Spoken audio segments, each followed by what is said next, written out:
Hi, my name is Warren Thomas, and Adrena Thomas is my mother.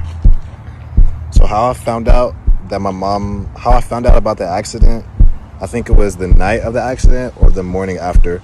I just remember that night I had texted her or called her and asked if she could bring me some McDonald's. And then I didn't hear from her for a couple of hours, and I was pretty worried. My initial feelings, I can't really remember, but I do remember feeling like it was kind of my fault, because if I never would have asked her for the McDonald's, maybe she would have just came straight home. But you can't really think like that because you never really know. But it was sad to hear that she might be going to jail. So the day that she got sentenced, I just remember a couple of my family members went with her to the sentencing, and a couple of my family members stayed back with me and my sisters. And I remember my family members that went with her came back, but my mom didn't come back. And they told us that she was going to be going to jail for 6 months. And my heart just dropped to my stomach, and I broke down and started crying.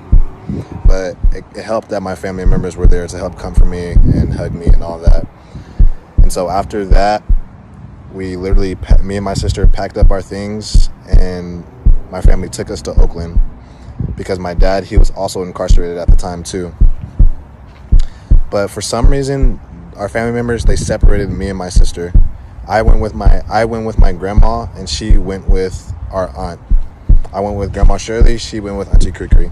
I still to this day don't know why they would do that, and it just made it extra harder for us. Living with my grandma in Oakland was a huge change. It was a huge change from living in Sacramento and going to school every day, and then going to Oakland and then not going to school every day. It did not help at all. And so when my dad finally came back, it was a relief because at least we had one parent. And so we went back to Sacramento, and I just remember that was also a big change. Living at home without my mom, you really noticed how much she does for the house. Because when we got back, the house was dirty about 80% of the time. I just remember the feeling of, I don't know, it's hard to explain, but it was not a good feeling.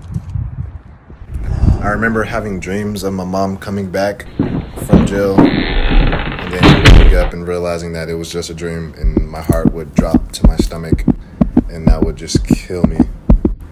I can still remember the feeling I had when I found out that she was not going to come back, and I didn't even know the next time I would see her. It was terrible. I was breaking down crying, but it helped that my family was there to comfort me and help me.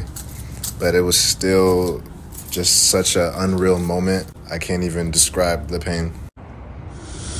I want to say rest in peace to John Harris, and I give my condolences to your family, and I apologize for what happened to him, because if that was my father that died that night, I would not be the man I am today. I don't know where I would be today, honestly. So I hope you guys are doing okay, and I hope you guys have forgiven my mother, or find it in your hearts to forgive her, because she's a great woman. Hey, it's real bass. I love my life. I can't complain. I got everything I want. I can't complain. My mama do it. She up in the morning. She be hustling for her kids like me. Every day we is her world, she is my world. I do anything for that little girl. I put that on my soul.